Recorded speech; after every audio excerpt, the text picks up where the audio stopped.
Agence Dunia Travers Service ako abibu nyamasegi folike kanyesi akasango hiji deumo au munu yedana takadaka au ka hiji labeni akechugo nyumana nantara herala kasegi herala dumunun kay berebereli kay nam moko be jien fenfena u ba bela jelen kanye donc ambu foku barkada directeur minto ba no fe no e Amadou Maïgaye ajora jorola nyemo ya ko fenfen ajora jorola kaniso jamogo la kamago berebere ka koto mogo tala mogo te mindo ka nyeira mogo la anyo barade soro dunya la mukele kono ako ka aw bela jele la dunya silame munu be mali kono ani munu zigiro beno do diye jamana were umo ka fo sanwere o hiji ni o umura o baraw labe on damne na kaba o mana aw munu ba fe ka hiji ke damu lakana ni basigi kono Agence Dunia akeme ko fere bela jele tige ka hiji ke jugo nyuma kalaw bela jele labe ka bla awnye minyi ka do shiro ni damu ye ka surunya au ka bato ke yoro la dumuni laki ka sanuma obi tobe ka bla au ka bulu ka sagana ka wati bela jele la dogotoro jolewon olube au no fe hiji ke yoro ani bato ke yoro wera bela jele la yoro be ani wati be baw bulu kuma do o ka busa ne de singa di Agence Dunia Travel Service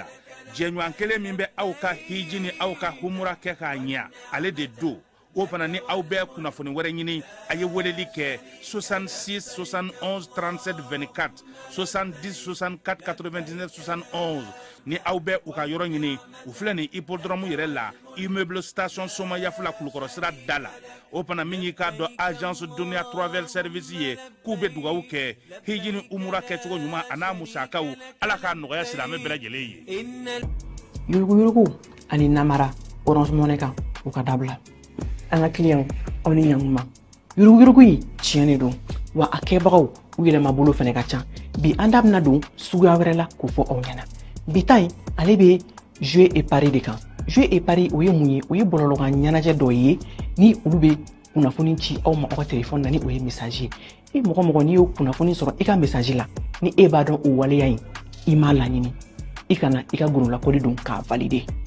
ayi barisa Orange Money tɛna mɔgɔ si wele jouer okumu kɔnɔna la n'o ye ɲɛnajɛ ye k'a fɔ k'i gagnera i k'a confirmer n'i ka Orange Money code secret ayi Orange Money ka baara to ye a y'a hakili to aw yɛrɛ la a y'a to an ka se ka aw lakana cogo di ni aw ka gurula kodi ni a tolen kuru la Orange Money bɛ yan aw de kama Orange Money bɛ yan aw ka don o don lakana na o de kama an tɛ sɛgɛn an tɛ ɲinɛ ka video kɛ video min b'a to aw bɛ se ka kisi nin waleyajugu in ma cogo min na k'a ɲini aw fɛ tuguni nin video in a y'a cari ko ɲuman na pour que ne an bɛɛ bɛ se ka kisi waleyajugu ma cogo min na fo ka se ka jɛnsɛ ka bɔ an ka jamana kɔnɔ o de kun don aw ni ci. Orange Money.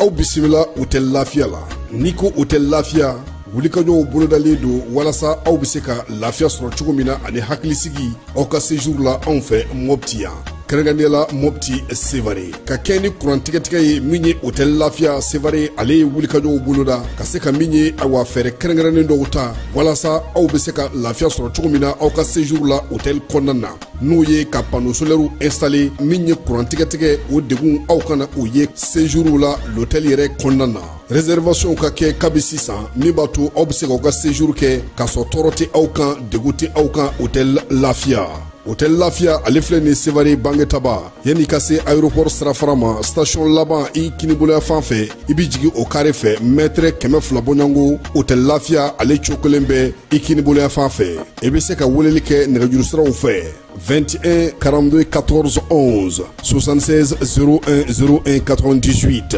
66 78 72 04 hôtel Lafia référence do.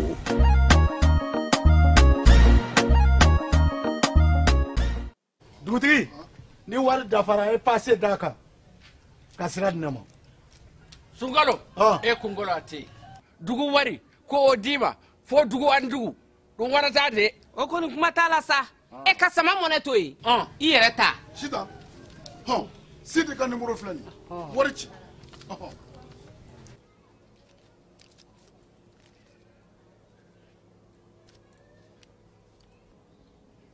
wari sera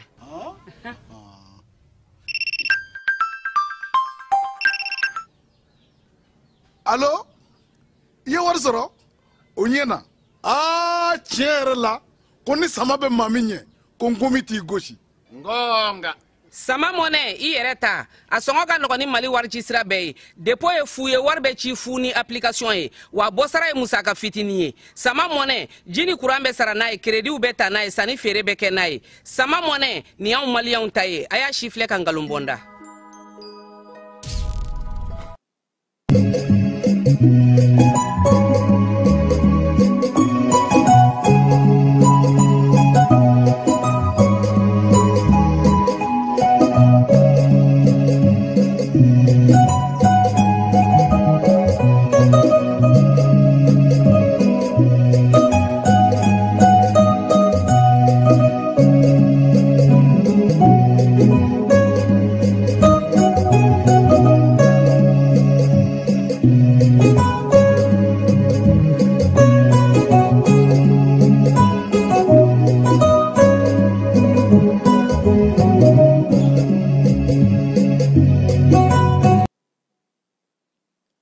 foli ni tantoli an bɛ o da fasajama bɛɛ lajɛlen kulo kan nin waati na aw minnu sɔgɔlen don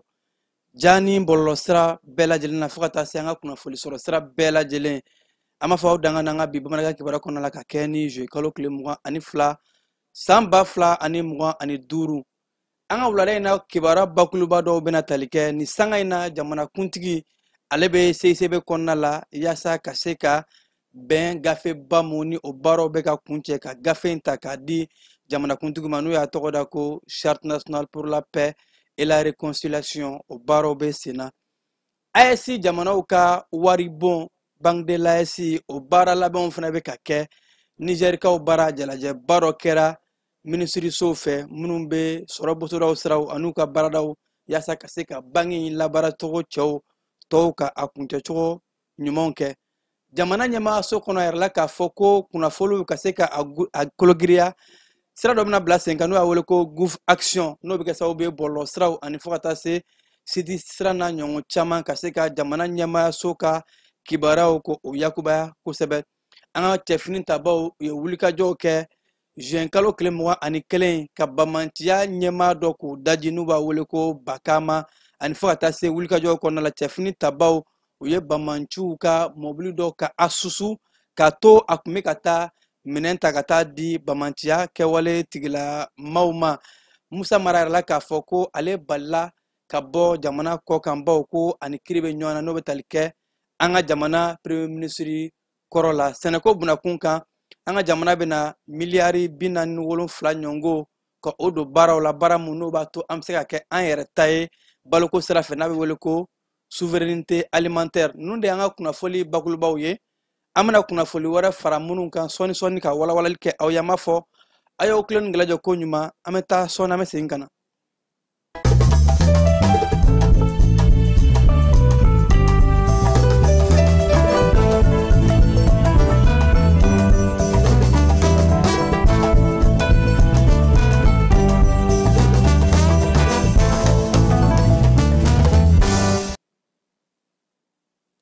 K'a fɔ ko kura n'a fɔ n y'a fɔ a ye cogo min na aw minnu sɔgɔlen don jani na a ni ce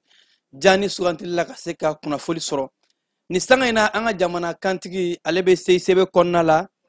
yasa bɛnkan sɛbɛba mun n'a kɛra n'a bɛ wele ko charte nationale pour la paix et la réconciliation gafeba mun n'a baaraw bɛ sen na a bɛ waati jan bɔ ka a baaraw sɛbɛnni ɲɛmaya kun di an ka jamana premier ministre kɔrɔ Usman Isufu Mayiga ma ka jɛkulu caman fara ɲɔgɔn kan jɛkulu mun ni jamana marabolo bɛɛ lajɛlen hakaja jamana kolatigɛdaw bɛɛ lajɛlen ka maaw kun bɛ a kɔnɔna la o jɛkulu in ye baarabaw kɛ baara mun n'u y'a ta ka kɛ ni malidenw jɛra ka taa ɲɔgɔn kumaɲɔgɔn kɛnɛ mun sigi n'a bɛ wele ko dialogue intermalien sigikafɔ ka se ka taa o kɛ ani ɲɔgɔn cɛ sigikafɔ bɛɛ lajɛlen b'a dɔn k'a fɔ anw fɛ yan nɔ o ye daamu ye yaasa bɛnkan mun ni a kun taara Algérikaw bara san 2015 2015 ko accord d'Alger o bɛnkan sɛbɛn mun ni malidenw ye k'a fɔ ko a dabɔra bɛn mun kama ko ja sɛbɛn fana in kun bɛ ka kɛ duguci sɛbɛn de ye a bɛ ka kɛ farafarali sɛbɛn de ye a bɛ ka kɛ anw ka jamana tilani sɛbɛn de ye jamana ɲɛmaaw kɛɲɛlen k'u dɔn k'a fɔ ko an tɛ nin sɛbɛn fura in fɛ accord d'Alger ko ka a baara bila ka bin k'a fili an bɛ se ka mun bila o nɔ la ni o ye an yɛrɛ ta ye k'a yira diɲɛmaa la k'a fɔ sigikafɔ maa tɛ anw kalan o la an bɛ o baara mun na bi ko o de baara kun a cɛra gafeba in a bɛna ta k'a di jamana kuntigi ma nin waati in na jamana kuntigi y'a fɔ cogo min na ale bɛ CCB kɔnɔna la jɛkulu mun jɛra ka charte in sɛbɛn a commission ɲɛmaa o bɛ yen nɔ fo ka taa se an ka jamana premier ministre ma Abdoulaye Mayiga ani gouvernement maa bɛɛ lajɛlen marabolo kɔnɔna ɲɛmaaw jamana kolatigɛdaw bɛɛ lajɛlen n'a wele ko kusiw société civile diinɛ ɲɛmaaw ani fo ka taa se jɛkulu fɛn bɛ jamana kɔnɔ bɛɛ lajɛlen de da donna nin sɛbɛnfura in na ko sɛbɛnfura in a bɛ Mali yɛrɛ de lakodɔn a bɛ Mali ka bɛnkan don nataw la an bɛna baara kɛ ni sira mun ye bɛnkan mun ni u y'a ta k'a bɔ gale an ka maakɔrɔw u tun bɛ danbe ani an laadalakokɔrɔba minnu tun bɛ yen an ka sigikafɔba minnu tun bɛ yen an bɛ don da kelen fɛ ka bɔ da kelen fɛ o sirakɔrɔ minnu tun bɛ an ni ɲɔgɔn cɛ ko sɛbɛnfura in u ye a sɛmɛ o de la k'a lajɛ ko ɲuman ko b'a yɛrɛ k'a fɔ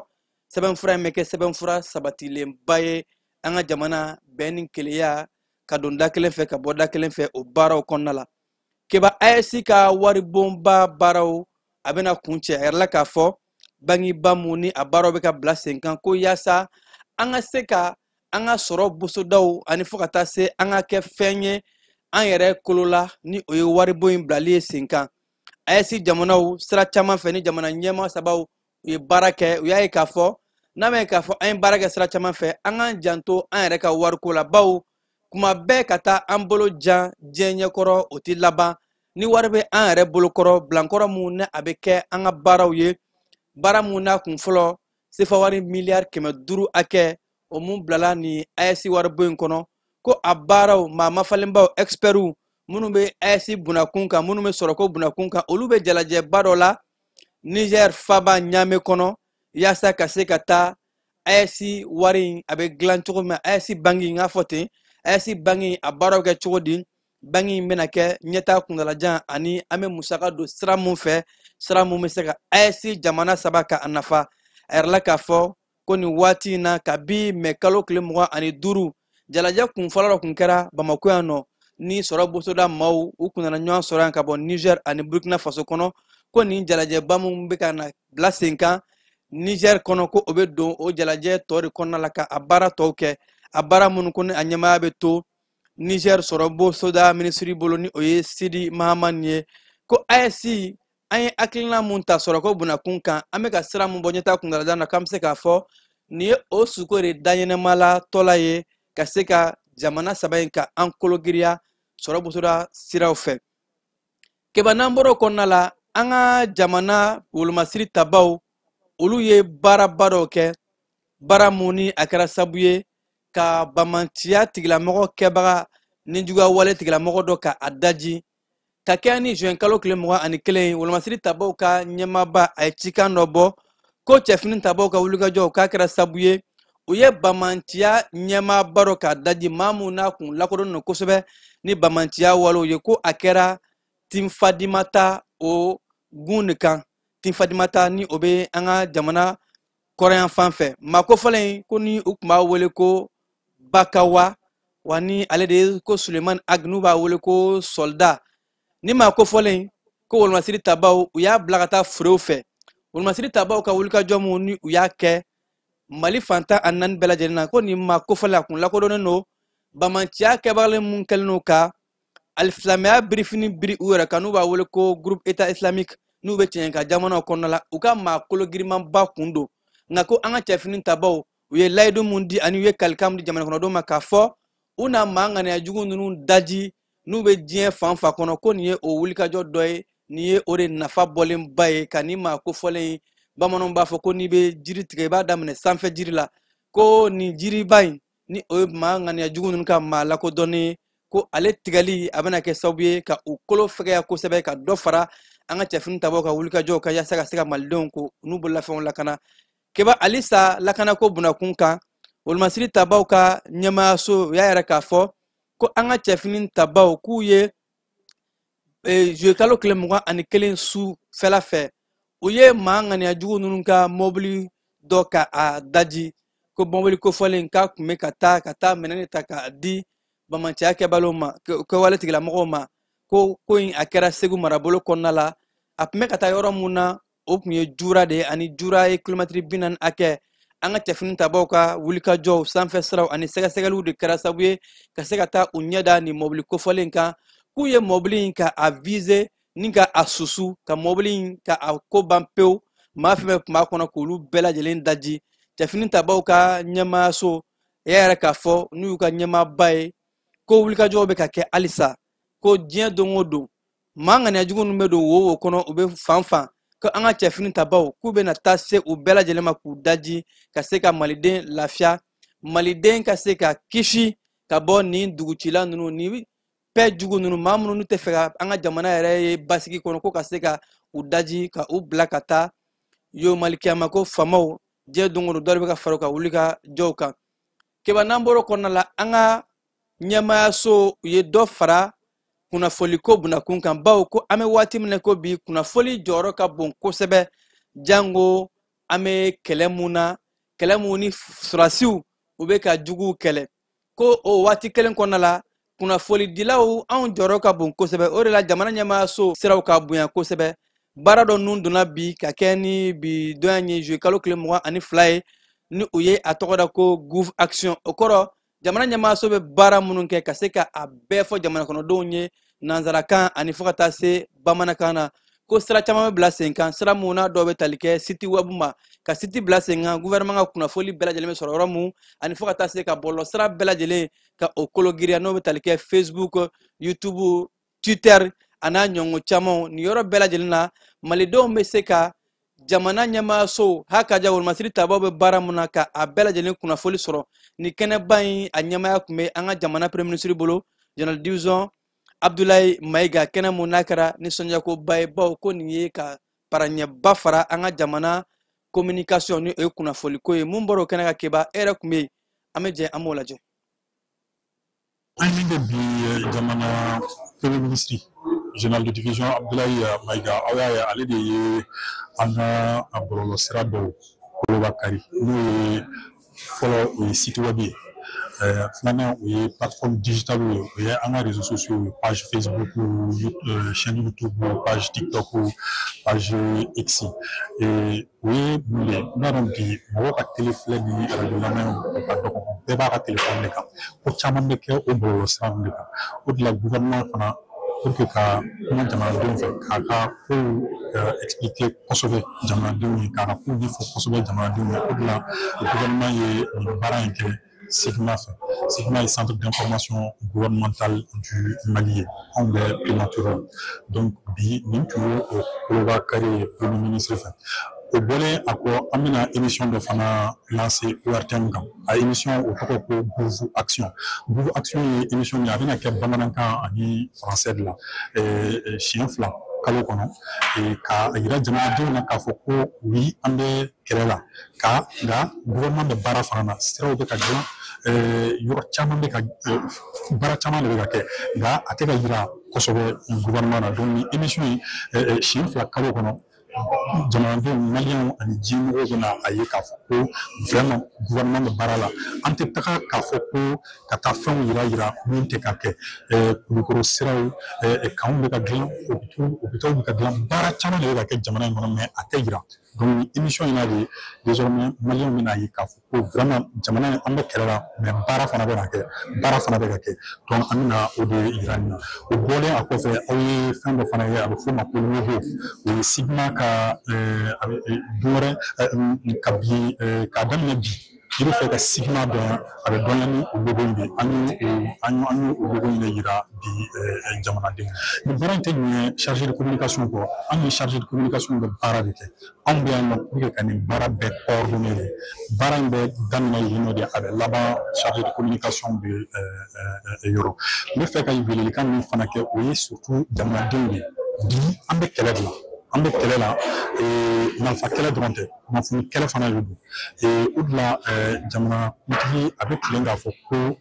guerre diplomatique bɛ yen guerre économique bɛ yen mais guerre médiatique fana bɛ yen donc an fana ni aw an bɛɛ de kan ka an bolo di ɲɔgɔn ma pour que ka nin kɛlɛ in kɛ kunnafoni sira kan n'aw y'a jateminɛ radio caman bɛ yen télévision caman bɛ yen diɲɛ kɔnɔ bi u b'an kɛlɛ hali t'a dogo donc ni nkalon ye ni kunnafoni kolon ye bɔlɔlɔ siraw kan kunnafoni kolon caman de bɛ kɛ an ka armée kan kunnafoni kolon caman de bɛ kɛ an ka jamana ɲɛmɔgɔw kan donc anw fana bɛ yan nɔ an nana ni bɔlɔlɔ sira ninnu ye bi pour que ka kunnafoni ɲuman de k'a kan donc an bɛ jamanadenw wele u ka taa an ka page Facebook gouvernement ka page Facebook kan u ka taa gouvernement ka site web kan u ka taa gouvernement ka chaîne YouTube kan kunnafoni ɲuman bɛ sɔrɔ yen de.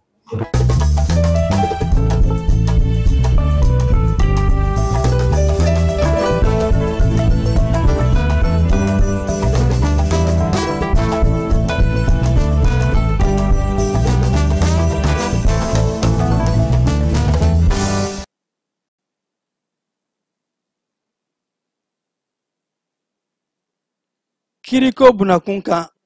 an ka jamana premier ministre kɔrɔ Musa Mara ɛrɛla k'a fɔ ko ale balila ka bɔ jamana kɔnɔ ka kɛ ni tɛnɛdonya ye bawo ko kunnafoni yɛrɛ k'a fɔ a kun kan ka bɔ ka taa jalajɛ de kɛnɛ kan jalajɛ minnu y'a tɔgɔ da ko conférence internationale sur la paix au Sahel ko a bɔtɔ la pankulu taayɔrɔ la ko a balila ka bɔ bawo ko kiri dɔ bɛ a nɔfɛ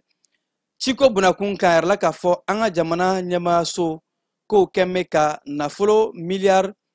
47 kɔ ka o de bila k'a don sɛnɛko bunakun kan yaasa an bɛ se ka kɛ an yɛrɛ ta ye cogo min na baloko sira fɛ n'a bɛ wele ko souveraineté alimentaire o de kadira kɔnɔ yɛrɛ la k'a fɔ jamana ɲɛmaayaso kabi juin kalo la san 2025 u tun ye nin baaraba in k'a boloda baara min ye ni an ka jibolofaraba minnu bɛ yen ka se ka u labaara jibolofara minnu bɛ yen nɔ ni a dɔ ye bassin di Bani ani fo ka taa se Selenge ma ko nin wari mugu in a bɛna don o de la ka se ka olu labaara yaasa cikɛlaw olu ka se ka cikɛ ɲuman sɔrɔ ci ka se ka kɛ san kuma bɛɛ lajɛlen an ka jamana kɔnɔna la an ka se ka an yɛrɛ ta baloko sira fɛ ka fo ka tila ka jamana wɛrɛw ta a yɛrɛ la k'a fɔ ko nin baara in bɛɛ lajɛlen kɛra farafinna tilebiyanfɛ bangi waribon min ni ale ka ca filɛ no ɲɛtaa kundalajanw ma badi olu ni jamana ɲɛmaaso ka bolo ɲuman kɔnɔ ni olu ye musaka in a fanba bɔ a yɛrɛ la k'a fɔ ko nin ye sira ye sira mun Mali takura sira kura mun ni jamana ɲɛmaaw y'a ta baloko sira fɛ ka se ka malidenw lafiya ko a bɛna kɛ sababu ye ka se ka hectare 10,000 hakɛ ka o de aménager ni k'o dilan ka ɲɛ k'a di cikɛlaw ma u ka se ka ci sɛnɛ hakaja malo sɛnɛ Mali ka se ka an yɛrɛ sɔrɔ baloko sira fɛ ani fo ka taa se an ka balo ka se ka yakubaya ko nin baara in bɛɛ lajɛlen ka kɛ ka se ka Mali cikɛlaw ka u bila baaraw la ani fo ka taa se ka musaka ka a yakuba u fan fɛ yaasa u bɛ se ka t'u ka cifɛn feere diɲɛ fantan ani 4 bɛɛ lajɛlen kɔnɔna la kɛba n'an bɔra o la Bamakɔ kɔnɔna la nɔ ko dɔ de tun bɛna maaw kamana gan Sotibakaw fɛ yen nɔ a yɛrɛ la k'a fɔ ko Sotiba kɔnɔ ni o bɛ Bamakɔ sigida gale fɛ ko u tun bɛna sifinnaka dɔ de fure sɔɔni u tun bɛna a fure ka a su don ko in kɛra ka kɛ ni tɛnɛdonya de nka sɛgɛsɛgɛliw de kɔfɛ u nana ye k'a fɔ u selen yɛrɛ kaburu dɔ la ni o ye Sotiba ye u y'a ye k'a fɔ fure in a ma fatu dɛ o de la ko u ye a ko to yen ko in kɛra nɛgɛ kanɲɛ 16 waati jateminɛliw k'o de kɛra sababu ye ka se ka sifinnaka in ka a kisi n'o tɛ ko a tun bɛna a ɲɛnɛma u tun bɛna a don dingɛ kɔnɔna la kɛba n'an bɔra o la an ka jamana kɔnɔ a yɛrɛ la k'a fɔ ko siniwa maa 3 bɛ yen nɔ fo ka taa se indiyɛn maa 3 ko olu minɛlen don maa ŋaniya jugu fɛ ni u bɛ wele ko otages nin waati in na ko mamu mleno ni o indien ye ko beta a shibeta sambioro akela ko a demso de kule kambo ka jamana nyama wole ko abanyini ko ka feleke yasa aka chokoroba ka se ka black bo mangani ajugu nunu bolo munu ni uka bingali walo fe uye ni ma ko fole ko ka a enlever katane ko a demso abika kule kambo bibina ka nyini afa na shibe sambioro la ka se ka bla ke banga jamana marabolo kuna folu konna la lobo sabur sire kaw feno ni obe kay marabolo fe arla ka fo farkolo nyananja do sigira sinka farkolo nyananja muni uya tokoda ko badenya akakeni jenkalo clé mugwanye ko yasa kaseka lobo sabur sire a komini na sigira bela jele kashifina kaw bla kene kelenka buguda ta ani wolonfla olude unindo senan dolantina ko abe benin kila ko fo ani nyogomene ka nyeshi shifina kaw mani sigida bela jelen kono la ko ni kene bayen kan sigida nyemaw ani fakata se dugutukula kaw olu bela jelen nya soro akene kan keba kulukoro kaw fe no tubercle no betalike pomme de terre woso ni kuna nyongoma ko olu songo kemme ka gelea soro ni wati na baw ko kabi ni dogokun temenon kono kulukoro kaw bara ko ku ageleara akilo bora kemela atara soro keme ani bidurula ko ne atagalaje femye e woso e o fene kilo o bora bisaba ani durla kata era soro binani na pomme de terre ko ni op me fere keme ani bisaba ni wati na ko obe keme ani bidurla muso ya era ka foko ni meka gela lase uma kuba anyini felenda balika ke yasa songo ka se ka jigi gaw ka bara kalamblo no kera keba kalamblo metalike ka se ka faso de nyumaya ka odo shifina ka sondemela baramuni ablala senka anga jamana shifina ka ani farkolo nyanaje ministry soyoro ko école de citoyenneté ni abeka ke jamana fantan nan belajele gaw ko barar la ka foko ni bara inkra donta karol kene senfe ka se ka shifina ka ku wele kana faso kanu na shifina ka jore munye faso nyata la ka se ka odo ukono ka aklina fale ke yasa belajele mseka anjanto jamana nyata barawla ani jamana kanu obseka do jamana no dem belajele aklila chomna keba ameta ijiko buna kunka samba fla ani mwa ani duru iji ayrala ka fo tama sira mumbe no ni o dunia travel ko uluka eji don sira bamako ya no ka keni kunu ngoye jenkalo kle mwa ani kelen eji de mu nu ya ka fo ko oni sonjara baw ku ka eji ka temna tematu ko nyuma fe mumboro kono ke bamta e fanfe ka olaje Dunia Travel anad fara ɲɔgɔn kan jɛkulu ka hijiden sera Mali la ka bɛn juye kalo tile 21 san 2025 kunbɛli baaraw kɛra Maison de Haji la hijiden somɔgɔw nunu bɛɛ lajɛlen kun nisɔndiyalen don ni don kɔfɔlen na an seereya minnu sɔrɔ ka bɔ Dunia Travel hijidenw yɔrɔ olu filɛ nin ne tɔgɔ ye Hassan Gariko a bɔra hiji la bi Dunia Travel nɔfɛ I got no sonja mu bi songadena ambora hidila ni soja mumbe an fɛ an tara ɲuman na an segira ɲuman na o ye kelen ye an ye hiji kɛ ko ɲuman sɔrɔ an ka agence mɔgɔw depuis an tara u jijalen don anw na u ye yɔrɔ bɛɛ yira anw na fɛn fɛn kan ka kɛ hiji la ni dɔ ma fara kan foyi ma jɛ an ye dumuni kɛ minnu banana u furakɛra alhamdulilayi an segira ka na so vraiment foyi ma an manqué ala barika la ala ka hijita nɔgɔya bɛɛ ye ala ka sijan ani kɛnɛya i nisɔndiyara n'a ye kosɛbɛ wa kosɛbɛ o de kama n y'u fo k'u barika da u ye baara minnu kɛ mɔgɔ de tɛ tɛmɛ i seko la non seulement u y'an furakɛ an ma kɔngɔ an kan ka fɛn fɛn ye yen nɔ hiji la an y'a bɛɛ ye ala barika la mɔgɔ dun tɛ tɛmɛ i seko la u y'u seko kɛ ala k'u dɛmɛ ala k'aw ka agence taga ɲɛ o mun bɛ ne bolo ka se jamanadenw ma n bɛ ala deli ala ka bɛn don jamanadenw ni ɲɔgɔn cɛ maa minnu ma faamu ala ka faamuyali ɲuman di olu ma yara bi ala ka an sɔn sabali la ɲɔgɔn kɔrɔ ni jama gɛrɛ ɲuman ni juguman bɛɛ bɛ fara ɲɔgɔn kan fo an ka sabali ɲɔgɔn kɔrɔ ala ka sabali d'an ma. Sɔgɔ madame Traoré Irafe Tangara. Ayiwa i bɔra agence Dunia Travel fɛ hiji la sisan i ka nisɔndiya mun ye k'a ɲɛsin hiji ma. ne fa an b'a fɔ alhamdulilayi rabil alamina n'an ko k'an bɛ nisɔndiya fɔ an bɛ dɔ bɔ a la depuis yan formation la an y'a dɔn ko ninnu motivé don u b'u ka baara fɛ a kanu b'u la wa adamaden kanu b'u la u b'u ka baara dɔn an y'a daminɛ kabiri yan fo k'an se makan degun foyi m'an sɔrɔ an ɲuman taara an ɲuman seginna u y'an bɛrɛ bɛrɛ cɛ fara muso kan walayi an bɛ foli k'u ye ala k'a tugu si la ala ka bato labi ala k'a kɛ siniɲɛsigi ye ala kana ɲina u kɔ fiyewu fiyewu n'ala y'a nɔgɔya wɛrɛ san wɛrɛ kɔni ala y'a nɔgɔya n'anw ma na an b'an ka mɔgɔw bila ka t'u fɛ yen walayi u y'an bɛrɛ bɛrɛ yɛrɛ de ala ka agence yiriwa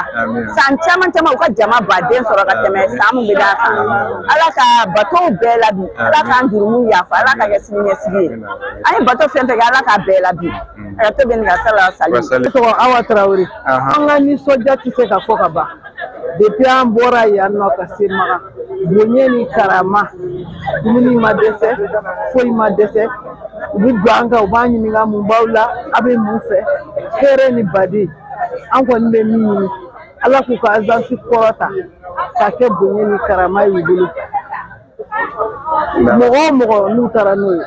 olu kana ni nisɔndiya ye mɔgɔ o mɔgɔ n'o taara u kana ni nisɔndiya ye u ka client caman ɲini ka na d'u ma an b'o de ɲini ala fɛ k'u ni cɛw ni baraji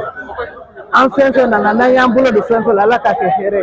ka kɛ si ni kɛnɛya ye agence mɔgɔ ala ka sidiya ni kɛnɛya d'u ma k'u bɛɛ n'u musow kɔrɔ ɲɔgɔn bolo ka barika don u ka bolo la ala k'u denw kisi terijugu tɔɔrɔ ma yarabi nin ka kan san fɔlɔ nin kana kan san laban an mɔgɔ min taara ala ka jamaba fara an kan san wɛrɛ an ka ɲɔgɔn sɔrɔ yen inshallah n b'a ko fɔ yɛrɛ e tɛ ne dɔn ne n b'a ko fɔ yɛrɛ hali ni mɔgɔ bɛ bɔ jamana wɛrɛ la ka na parce que an ye mɔgɔw ye yen nɔ dɔw bɛ yen nɔ dayɔrɔ tɛ yen u bolo o t'aw ka agence ye dɛ kungo tɛ minɔgɔ tɛ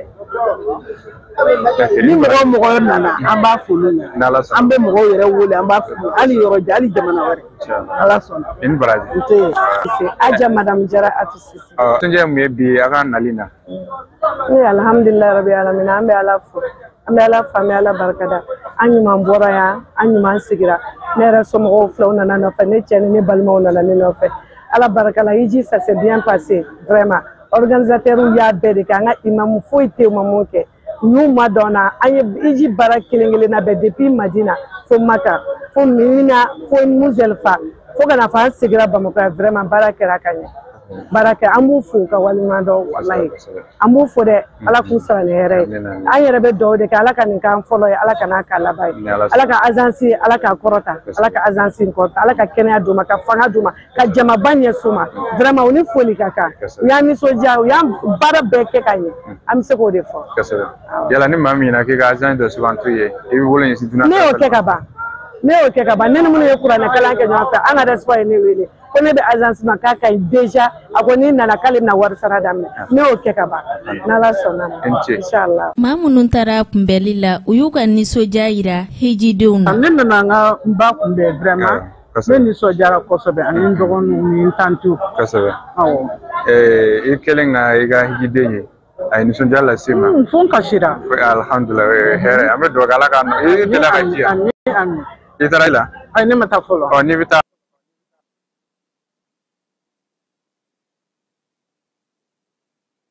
an ka jamana kɔkan kibaru kɔnɔ la keba Senegali jamana kɔnɔ ni waati n'a yɛrɛ la k'a fɔ ko gɛrɛntɛba bɛ jamana ɲɛma ani premier ministre ni ɲɔgɔn cɛ Basiru Jomaye Faye ani Usmane Sonko ko hali n'a sɔrɔ maa fila bɛɛ lajɛlen bɛ k'a yɛrɛ k'a fɔ ko tɛ yen nka ko duguma u fanfɛmaw bɛ ka kumaw ta k'a fɔ ɲɔgɔn ma bawo ko bɔlɔlɔsiraw sanfɛ a yɛrɛ la k'a fɔ jamana ɲɛma ale ka maaw olu bɛ ka kumaw ta k'a ɲɛfɔ premier ministre ma ko siratigɛ kelen fɛnɛ premier ministre kanubagaw ani fɛnɛ u tun bɛ jɛkulu min na ni o ye PASTEF ye ko jɛkulu maaw u bɛ ka kumaw ta k'a ɲɛsin jamanakuntigi ma ko nin ko in de bɛ maa kamana gan ni sifinnaka fila min ni olu farala ɲɔgɔn kan ka se ka baara kɛ ni ka jamanakuntigiya ka a sɔrɔ Senegal jamana kɔnɔna la ni jama fanba bɔra ka taa kala ta u ye ko olu fila ka cogoya lahala bi k'a bɛ maa kamana gan ko maa yɛrɛ bɛ se ka siran k'a fɔ don nataw la ni jamana ɲɛma ani fo ka taa se jamana premier ministre yalima furusa tɛna kɛ o ni ɲɔgɔn cɛ wa k'a ko bɛ maa siran an bɛ don min ko bi Togo jamana ɲɛma ale ye wulikajɔ dɔ kɛ ka yɛlɛmaliba ka o don fintigilakaw la walima a ye fintigilaka mɔgɔ caman ka olu waraje k'u bila ka bɔ fintigilakaya la a yɛrɛ la k'a fɔ ko mɔgɔ 559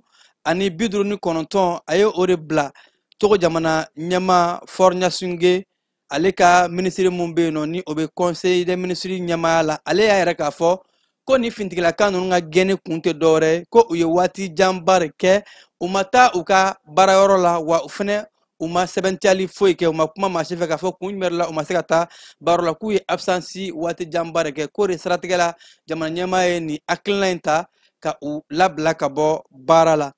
Farafina tilebiyanfan gun kan ani fo ka taa se Mali kɔnɔ UEMOA agence mun bɛ yan nɔ a yɛrɛ la k'a fɔ k'u kɛ mɛ ka baara dɔ bolola ka maaw wele maa minnu ni olu bɛ fɛ ka na baara kɛ ni nin wari bonba in ye UEMOA maa minnu fɛ ka na nafolo ta ka baara kɛ ko a baara dayɛlɛ la fo sefa wari miliyɔn 35 o bɛɛ lajɛlen bɛ se ka d'u ma u ka baara kɛ ko a kɛnɛ bɛ dayɛlɛ ka kɛ ni juillet kalo tile 23 in ye ko maa fɛn fɛn bɛ yen nɔ ni a ka di farafina jamana 8 kɔnɔ minnu bɛ UEMOA kɔnɔ ka se ka na baara kɛ ni nin wari bon in ye i bɛ na wari bɛ d'i ma ani a condition a bɛ sɔrɔ ni sira mun ye k'o bɛɛ lajɛlen ka f'i ye a bɛ di i ka taa baara kɛ n'a ye. Algérie jamana ɲɛmaa Abdulmajid Tebboune ko ale yɛrɛ k'a fɔ ko a labɛn bɛ ka kɛ sɔrɔnalidonbaga ye walima cɛfɔ ani kanbɛ maa ye yaasa ko ka bɛn ka o sinsin Mali jamana kɔrɔnfan na ka sɔrɔ nin waati kelen na an ka jamana ɲɛmaayaso fo ka taa se jamana maa caman kɛ mɛ ka i bolo ɲɛsin Algérie jamana ma k'a fɔ danaya tɛ anw yɔrɔ ka ɲɛsin Algérie jamana ma baw sɛbɛntiyaliw ani sɛgɛsɛgɛliw caman kɔnɔ k'a yɛrɛ mɛ k'a fɔ Algérie jamana ye jamana mun ni a bɛ maa ŋaniyajuguw ka u kɔkɔrɔma don wa ni maa juguw bɔra an ka jamana kɔnɔ k'u bɛ boli ka taa u dagarɔ kɛ Algérie jamana nin kan ko ni Algérie jamana ɲɛmaa nana fɔ ko ale bɛna kɛ sɔrɔnalidonbaga ye an ka jamana kɔnɔ ko o de bɛ maa kamana gan o b'a yɛrɛ k'a fɔ an bɛ waati min na ko bi ko nin ko in o sira tɛ sɔrɔ. Mozambique jamana kɔnɔna la u ka jamana kɔkancaw minisirimuso ale ye taama kɛ ka taa irisikaw bara ani irisi jamana premier ministre ka ɲɔgɔn kɔnɔ a yɛrɛ k'a fɔ ko Mozambique ani fo ka taa se farafina kɔnɔna la ko irisi ni Ukraine ka mankanw ko a gɛlɛya lasera kosɛbɛ farafina gun kan a bɛ ka yɛrɛ k'a fɔ ko Ukraine ko de kɛra sababu ye ka gɛlɛya caman lase farafina maaw ma muso kɔfɔlen ni o ye Maria Manuela ye a y'a yɛrɛ k'a fɔ ko u labɛn bɛ ka se ka baaraw kɛ ni irisi jamana ye don nataw la irisi jamana kɔkancaw minisiri Sergei Lavrov ale fana yɛrɛ la k'a fɔ ko irisi labɛn bɛ ka se ka baara kɛ sira bɛɛ lajɛlen fɛ ni Mozambique jamana ye hakaja farafina jamana bɛɛ sira mun n'a bɛ kɛ jɛlenya kɔnɔna la fan fila bɛɛ lajɛlen bɛ se ka nafa sɔrɔ cogo min na. Irisi ni Ukraine ka ɲɔgɔn fɔɲɔgɔnkɔ in kɔnɔna la ka kɛ ni karidon ka dugu jɛ tɛnɛdon na yɛrɛ la k'a fɔ ko irisi ye susuli kɛ Ukraine kaw bara susuli mun n'a kɛra sababu ye ko ka maa kelen k'o bɔnɛ ani na ni ka maa fila ɲɔgɔn ka olu jogin kɔrɔfɔ in a dayɛlɛmara Ukraine jamana ɲɛmaayaso de fɛ ko in kɛra waati kɔnɔ waati min na ni faransikaw ka kɔkancaw minisiri ale tun bɛ taama la Ukraine kaw bara yaasa ka se ka taa ko fɔɲɔgɔnw ka kɛ jamana fila ni ɲɔgɔn cɛ o waati kelen de la ko irisi ka susuli a taara se Ukraine kaw ma. Angleterre jamana kɔnɔna la u y'a yɛrɛ k'a fɔ k'u ka buguda minnu bɛ yen nɔ ko maaw bɛ ka nisɔngoya yɛrɛ k'a yɛrɛ k'a fɔ ko gɛlɛyaba bɛ u kan bawo gɛlɛya in a bɛ ka maa caman sɔrɔ ko k'a daminɛ karidon ka se tɛnɛdonya ma ko maa camanba de bɛ yen nɔ maa minnu ni olu bɔra tugana t'a la n'u bɔra jamana wɛrɛ la ka taa dahirimɛ ɲini na Angleterre jamana kɔnɔna la ko gɛrɛntɛw bɛ ka ta ka ɲɛsin u ma n'o dɛmɛtɛmɛwalew ye agression o n'a ɲɔngo k'u ka nafolo bɔ u kun ani musolaka minnu bɛ yen nɔ ka gɛrɛntɛ ta ka ɲɛsin u ma jalako sira fɛ ko u ye o gɛlɛyaba min sɔrɔ wulikajɔw bɛ ka kɛ jamana ɲɛmaayaso fɛ yaasa maa minnu bɛ nin gun in kan ni o ye tunkarantalaw ye ka se ka u bila u ka hakɛw kɔnɔna la. Diɲɛsenna ni tɔnba Nations Unies ale ye rapport dɔ publié ka kɛ ni tarata dɔ ye ni a yɛrɛ k'a fɔ ko diɲɛsenna ni tɔnba k'u bɛ ka fɛɛrɛ kuraw ta courant sɔrɔ cogo siraw fɛ n'u bɛ wele ko énergie renouvelable ko baarabaw de bɛ ka kɛ diɲɛ kurukara bolo bawo k'u yɛ k'a fɔ diɲɛ bɛ ka taa sira kura mun kɔnɔna la bi courant ko sira fɛ courant sɔrɔ cogo sɔrɔ kuraw kɔrɔlen minnu tun bɛ yen nɔ ni olu ye taji ni a ɲɔngɔn ko olu fanga bɛ ka dɔgɔya sɔrɔ cogo sɔrɔ kura mun bɛ n'o bɛ to sɔrɔ tile fɛ ani fo ka taa se fiɲɛ sɔrɔ cogo kuraw ma ko o bena o de don bala kosɛbɛ bawo ko diɲɛ bɛ ka taa waati mun na bi diɲɛ sɔrɔ cogo kuraw ko fiɲɛ ani fo ka taa se tile o bɛ kuranko nɔgɔya o b'a to fana a musakaw bɛ nɔgɔya ko fɛlɛw bɛ na kɛ ka o le kolo giriya diɲɛ fantan ani naani bɛɛ lajɛlen na yaasa diɲɛ maa bɛ se ka kuran sɔrɔ hakaja farafina jamanaw ko ni olu yɔrɔ mun na ni o gun kan ni gɛlɛya bɛ yen kosɛbɛ kuranko sira fɛ ko diɲɛ bɛ se ka fanga fara ɲɔgɔn ma cogo min na tile mun bɛ an kunna ani fiɲɛ an ka se ka a ta k'a kɛ kuran ye ka maaw lafiya kuranko la hakaja kuranko gɛlɛya k'o kɛlɛ ka bɔ diɲɛ kɔrɔ kiba ninnu de bɛ dan siri an ka wulada na kibaru la minnu sera ka fara ɲɔgɔn kan ka da aw tulo kan Mali ani diɲɛ kan kibaru o tun bɛ ka lase aw ma balimakɛ n'aw denkɛ Famara Berete fɛ nɛgɛ karafew u bɛ Keba Jalo bolo a k'an bɛn waati wɛrɛ kunnafoni wɛrɛ kɛnɛ kan. an ka ɲɔgɔn dɛmɛ ka bingenikɛlaw ni maafalaw ni walijugutigilamaw kɛlɛ a y'anw dɛmɛ an k'aw dɛmɛ ka bingenikɛlaw ni maafalaw ni walijugutigilamaw kɛlɛ n'a ye kunnafoni sɔrɔ bingenikɛlaw ni maafalaw ni walijugutigilamaw kan a ye nɛgɛjuru ci dɛmɛso la nɛgɛjuru sira fɛ wari tɛ sara min na 80 00 11 20 walima 80 00 11 22 walima 98 17 36 75 ngo 98 17 36 45